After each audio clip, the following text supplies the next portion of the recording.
குழந்தைகளுக்கு மத்தியில் நல்ல ஒரு விழிப்புணர்வு, கற்றுக்கொள்ளக்கூடிய ஒரு ஒரு களம் உருவாக்கப்படுது. நல்ல ஒரு முயற்சி. அல்லாஹு தாலா இந்த முயற்சிகளை கபூல் செய்யணும். இன்னைக்கு சமூகத்தில் எல்லாருமே பலதரப்பட்ட முயற்சிகளை, பலதரப்பட்ட சேவைகளை மாஷா அல்லாஹ் சிறப்பாக செய்து கொண்டு தான் வர்றாங்க. உண்மையிலேயே அது பாராட்டத்துக்குரிய விஷயம். அல்லாஹு தாலா எல்லாத்தையும் கபூல் செய்யணும். இப்போ நாங்கள் இன்னைக்கு பார்க்கக்கூடிய இந்த டாபிக் இருக்குதே, ஒரு முக்கியமான ஒரு டாபிக். இந்த 21ஆம் நூற்றாண்டுல இந்த உலகம் முழுக்க எதிர்கொள்ளக்கூடிய பிரச்சனைகள் என்ன, அதற்குண்டான தீர்வுகள் என்ன?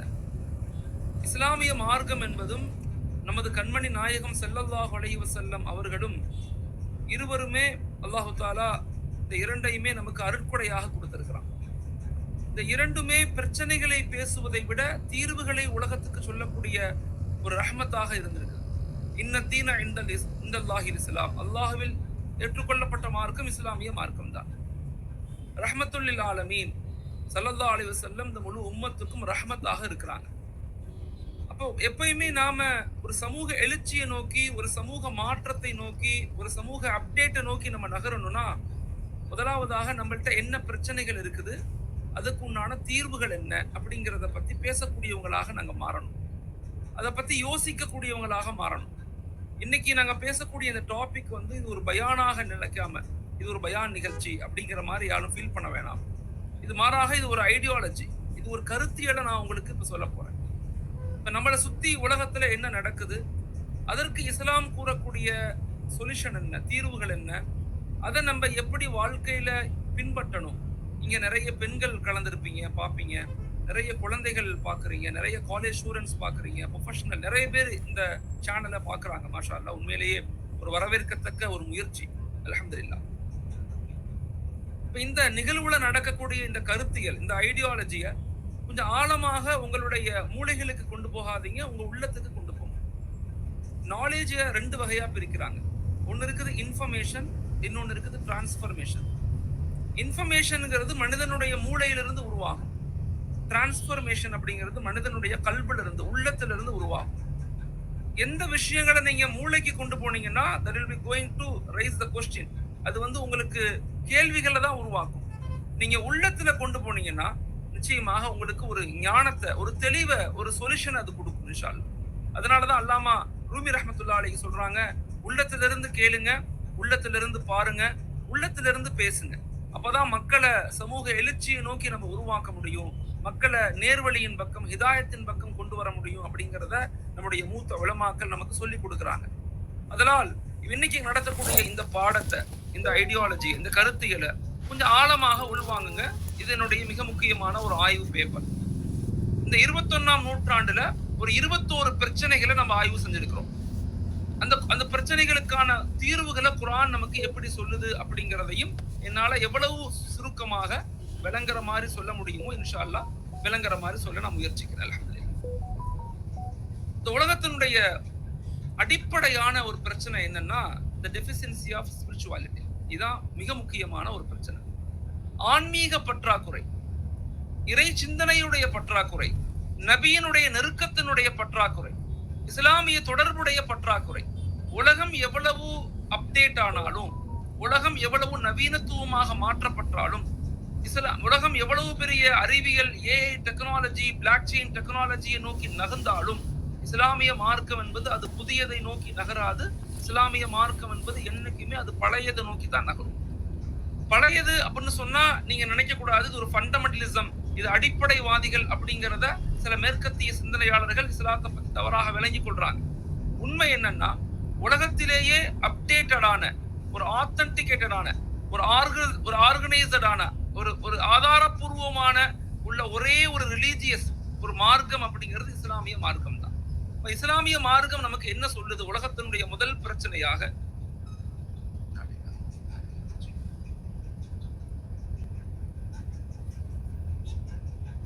இந்த உலகத்தினுடைய முதல் பிரச்சனையாக நமக்கு என்ன இந்த உலகம் நமக்கு என்ன காட்டுதுன்னா, பிரச்சனையாக நாங்க பாக்குறோம்னா இறை நெருக்கத்தின் குறைபாடு. அதுதான் முதல் பிரச்சனை. ஒரு குடும்பத்துல, ஒரு சமூகத்துல எங்கெல்லாம் ப்ராப்ளங்கள் ஏற்படுதோ அங்கெல்லாம் இறை நெருக்கத்தின் குறைபாடுகள் இருக்கும்.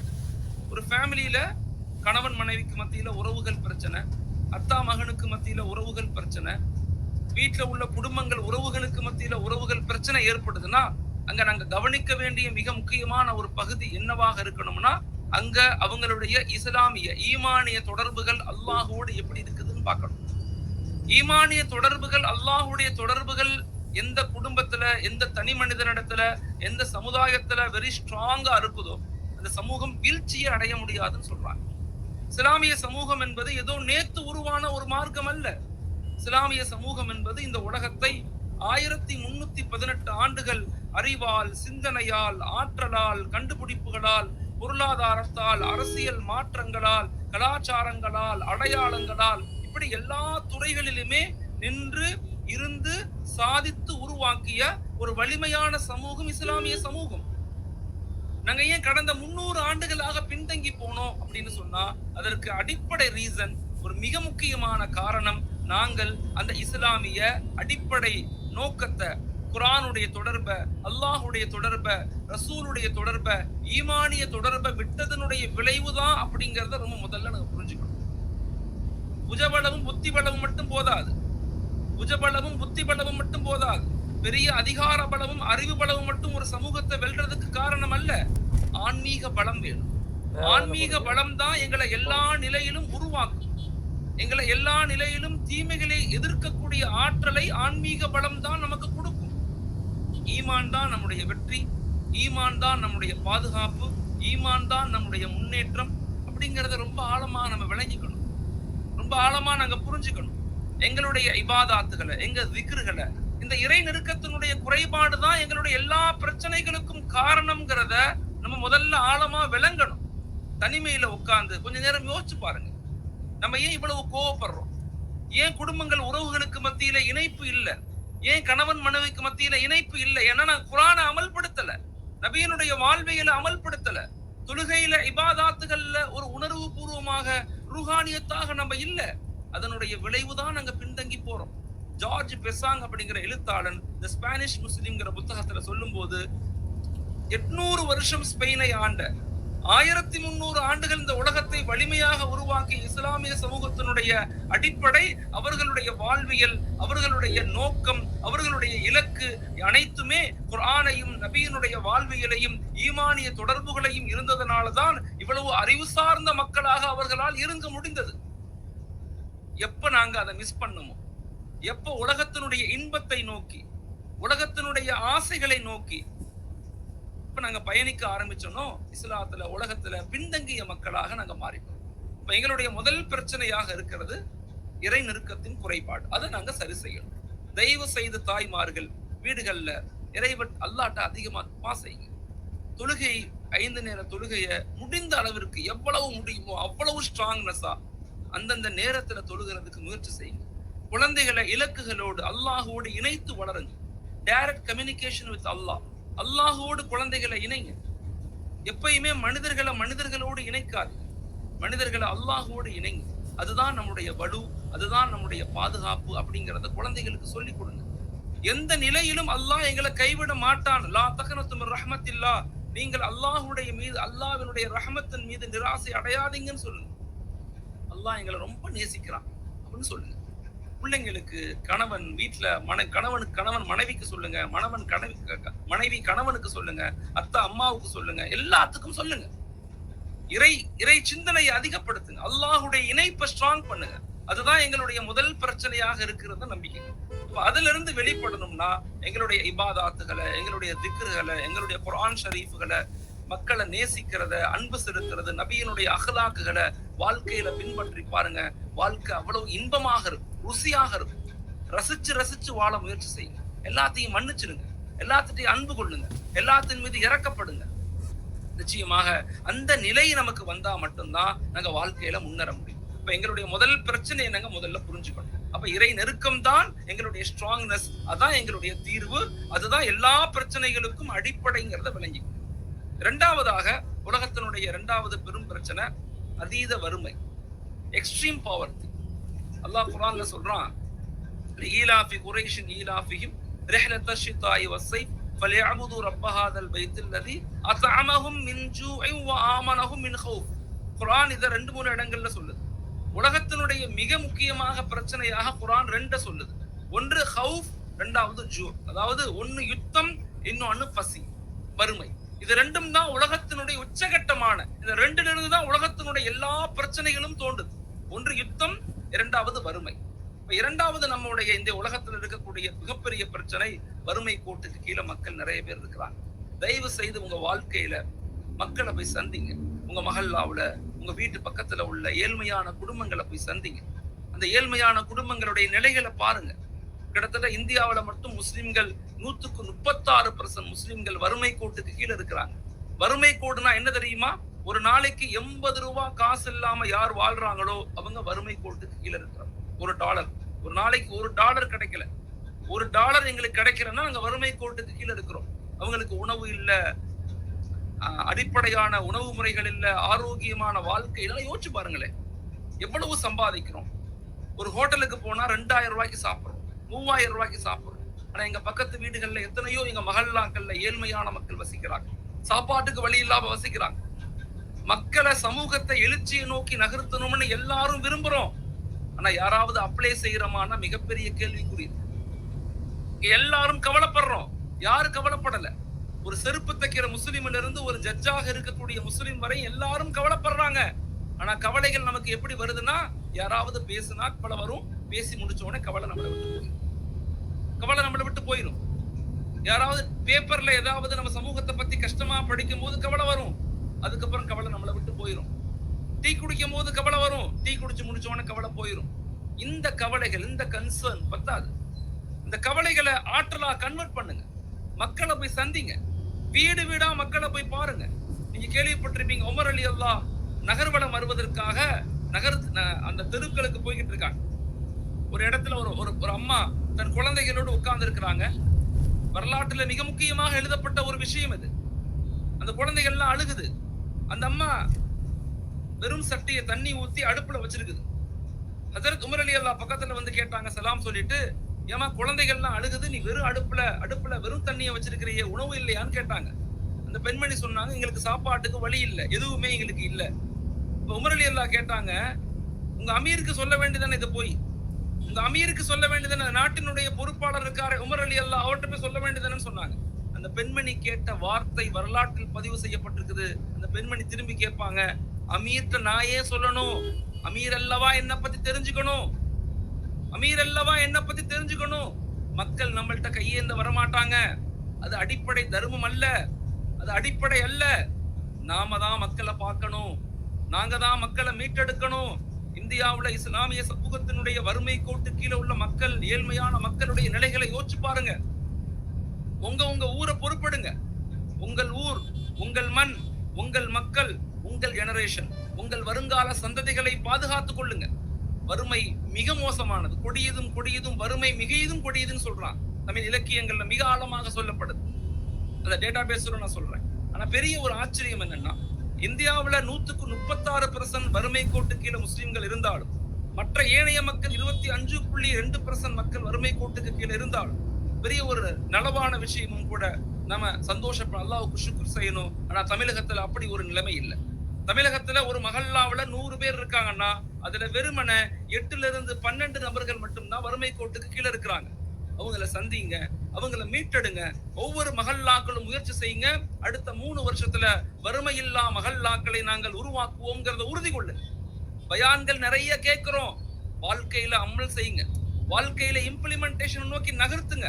யோசிக்க ஆரம்பிங்க, எப்படியாவது எங்க மக்களை மீட்டெடுக்கணுங்கிற உணர்வுகளோடு பயணிக்க ஆரம்பிங்க. அல்லாஹ் தஆலா மிகப்பெரிய மாற்றத்தை கொடுப்பான். இப்ப இந்த இரண்டாவது இந்த காலகட்டத்துல 21ஆம் நூற்றாண்டுலையும் அவ்வளவு வறுமை கோட்டு கீழே மக்கள் இருக்கிறாங்க, அவ்வளவு கஷ்டப்படுறாங்க. நான் ஒரு குடும்பத்துக்கு போயிருந்தேன். அந்த குடும்பத்துல அந்த மஹல்லாவுல இருந்து நான், முத்தவள்ளி, இமாம் சாப் எல்லாரும் போயிருந்தோம். வீட்டுல ஒரு பெண்மணி உள்ள இருக்கிறாங்க. கணவர் சமீபத்துல இறந்து போயிட்டார். கிட்டத்தட்ட ஒரு 6-7 வருஷம் ஆயிடுச்சு. மஹல்லா பக்கத்துல அவங்களுக்கு 3 பெண் குழந்தைங்க. அந்த அம்மா தையல் வேலை செஞ்சு அந்த குடும்பத்தை பாதுகாக்குது. வீட்டுக்கு போனா அந்த 2 பெண் குழந்தைகளும் பள்ளிக்கூடத்துக்கு போயிட்டாங்க. வீட்டுல ஒரு சின்ன குழந்தை, ஒரு 6 வயசு குழந்தை வெளியே நிக்குது. நான் தான் கேட்டேன் அந்த குழந்தைகிட்ட, ஏமா நீ பள்ளிக்கூடத்துக்கு போலையான்னு கேட்டேன். அந்த குழந்தை சொல்லுச்சு என்கிட்ட, ஹஸரத்துங்க எங்க வீட்டுல காலை சாப்பாடு யாருக்குமே கிடையாது. நாங்க காலை சாப்பாடு எங்க வீட்டுல நாங்க சாப்பிட மாட்டோம். எங்க அம்மா எனக்காக நைட்டு ரஸ்க் வாங்கி தண்ணியில ஊற போட்டு வச்சிருப்பாங்க. எங்க அக்காக்க 2 பேரும் ஸ்கூலுக்கு போன பிறகு எங்க அம்மா என்ன மட்டும் தனியா கூப்பிட்டு எனக்கு ஊட்டி விடுவாங்க அப்படின்னு சொல்லிட்டு அந்த குழந்தை அழுதுச்சு. அந்த குழந்தை 6 வயசு குழந்தை அழுதுட்டு சொன்னுச்சு, அதிர்த்துங்க எங்க அம்மாவும் சாப்பிட மாட்டாங்க, எங்க அக்காக்களும் சாப்பிட மாட்டாங்க, நான் மட்டும் சாப்பிடுவேன், எனக்கு ரொம்ப வருத்தமா இருக்குன்னு சொன்னுச்சு. அந்த முத்தவல்லி சாப் கேட்டுட்டு கண்ணீர் விட்டு அழுதார். அவர் சொன்னாரு, மௌலானா இந்த மஹல்லால இத்தனை வருஷமா நான் முத்தவல்லியா இருக்கிறேன், மஹல்லா பக்கத்துல இந்த குடும்பம் இருக்கு, ஒரு தடவை கூட நான் வரல மௌலானா, எவ்வளவு பெரிய நான் பாவம் செஞ்சிருக்கிறேன் மௌலானா, இந்த மக்களை நான் பார்க்கவே இல்லை. மக்களை சந்திங்க, சமூகத்தினுடைய பிரச்சனைகள் என்னங்கிறத யோசிங்க, அதை மீட்டெடுக்கிறதுக்கு நம்ம எல்லாரும் சேர்ந்து யோசிக்கக்கூடிய தன்மையை உருவாக்குங்க. அது மட்டும்தான் உலகத்துல மாற்றத்தை கொடுக்கும். எப்பயுமே பிரச்சனைகளை பேசி பேசி பேசி நமக்குள்ள வருத்தங்கள் படுவதை விட தீர்வுகளை நோக்கி சமூகத்தை அழைத்து கொண்டு போங்க. அதை உங்க வீட்டுல இருந்து, உங்க உறவுகள்ல இருந்து, உங்களுடைய மஹல்லாக்கள்ல இருந்து ஆரம்பிங்க. மாற்றங்கள் responsibility start with me and you. பேசக்கூடிய நானும் கேட்கக்கூடிய நீங்களும் மாறாத வரைக்கும் இந்த சமூகம், இந்த உலகம் மாற போறதே கிடையாது. அதனால ரொம்ப ஆழமாக இந்த 2வது பிரச்சனைகளை தீர்க்கிறத நபி அழகா கத்து கொடுத்திருக்கிறாங்க. ஜக்காத்தை ஆர்கனைஸ் பண்ணிருக்காங்க. சதக்காக்கள் நமக்கு இருக்குது, ஹதியாக்கள் இருக்குது, ஹிபாக்கள் இருக்குது, வசியத் இருக்குது, வக்ஃப் இருக்குது. இவ்வளவு விதமான சிஸ்டம் நமக்கு இருந்தும் நம்ம சமூகத்துல வறுமை கோட்டு கீழே மக்கள் இருக்கிறாங்க. உதவிகள் செய்வதை விட உருவாக்கத்தை நோக்கி மக்களை நகர்த்துங்க. உதவிகள் செய்வதை விட உருவாக்கத்தை நோக்கி மக்களை யோசிக்க ஆரம்பிங்க. நிச்சயமாக ஒரு பெரும் எழுச்சியை நம்மளால உருவாக்க முடியும். நபி ஸல்லல்லாஹு அலைஹி வஸல்லம் இந்த உலகத்தினுடைய 2வது பிரச்சனையான வறுமைக்கு இஸ்லாம் அழகான தீர்வுகளை கொடுத்திருக்குது. எல்லா குடும்பங்களும், எல்லா மஹல்லாக்களும், உங்க உறவுகள்ல யோசிச்சு பாருங்க. உங்க உறவுகள்ல எத்தனை குடும்பங்கள் வறுமை கோட்டு கீழே இருக்காங்க? நல்ல இருக்கக்கூடிய குடும்பம் ஒரு குடும்பத்தை பொறுப்படுங்க. நல்ல வசதி வாய்ப்பு இருந்த குடும்பம் 2 குடும்பங்களை பொறுப்படுங்க. உங்க மஹல்லாக்களை சுத்தி கணக்கெடுங்க. வறுமை கோட்டு கீழே உள்ளவங்களை எப்படி மீட்டெடுக்கலாம்னு யோசிக்க ஆரம்பிங்க. அதை நோக்கிதான் சமூகத்தை வழி நடத்த முடியும், மாற்றத்தை நோக்கி நகர்த்த முடியும். எங்க சமூகத்துல எங்க பெண்கள் தவறு செஞ்சுட்டாங்க, வறுமையின் காரணமாக மிக மோசமான செயல்களுக்கு ஈடுபடுறாங்கன்னு பேசுறோம். அதுக்கு தீர்வுகள் என்ன இஸ்லாம் முயற்சி கொடுத்திருக்குது. அந்த தீர்வை நோக்கி நம்ம நகர்த்துவோம். நல்ல ஸ்ட்ராங்கான பைத்துல் மால் ஸ்ட்ரக்சரை உருவாக்குங்க. அதை நோக்கி யோசிங்க இன்ஷா அல்லாஹ். வறுமை 2வது உலகத்தினுடைய நாட் ஒன்லி ஃபார் முஸ்லிம். நான் சொல்றது முஸ்லிம்களுக்கானதை மட்டும் நான் பேசல, இந்த உலகத்தினுடைய பிரச்சனைகளை பேசுறேன். இஸ்லாம் என்பது ரப்புல் ஆலமீன், அல்லாஹ்ங்கிறது நமக்கு மட்டும் அல்லாஹ் இல்ல, இந்த முழு உலகத்திற்கும் அண்ட சராசரத்துக்கும் அவன் தான் அல்லாஹ். குர்ஆன் என்பது நமக்கு மட்டும் குர்ஆன் அல்ல, ஹுதல் லின்னாஸ், முழு உலகத்துக்குமான ஹிதாயத். அதான் நேர் வழிகாட்டுது. நபி என்கிறவங்க நமக்கு மட்டும் நபி அல்ல, ரஹ்மத்துல் ஆலமீன், இந்த முழு உலகத்துக்கும் அருள்படையாக வந்திருக்கிறாங்க. மக்களுக்கு புரிய வைங்க. முஸ்லிம் கம்யூனிட்டி வளர்ச்சி, முஸ்லிம்கிற வளர்ச்சிங்கிறத பேசுறத மாத்தி நாட்டு வளர்ச்சி, நாட்டு பாதுகாப்பு, நாட்டு உருவாக்கம்ங்கிற ஆழமான கருத்தியலை நோக்கி மக்களை சிந்திக்க வைங்க. ஒரு மிக முக்கியமான காலகட்டத்தில் நம்ம எல்லாரும் வாழ்றோம். மிக முக்கியமான ஒரு காலகட்டம். காலம் மிக வேகமாக போய்கொண்டிருக்குது. சர்வ சாதாரணமாக யுத்தங்கள், கலாச்சார மாற்றங்கள், சண்டைகள், இறப்புகள் மிக சாதாரணமாக நடக்குது. இன்றைய காலகட்டத்தில் தயவு செய்து உங்க மஹல்லாக்களை பொறுப்படுங்க. மக்கள் கஷ்டப்படக்கூடிய மக்களுக்கு உதவி செய்யுங்க இன்ஷா அல்லாஹ். 3வது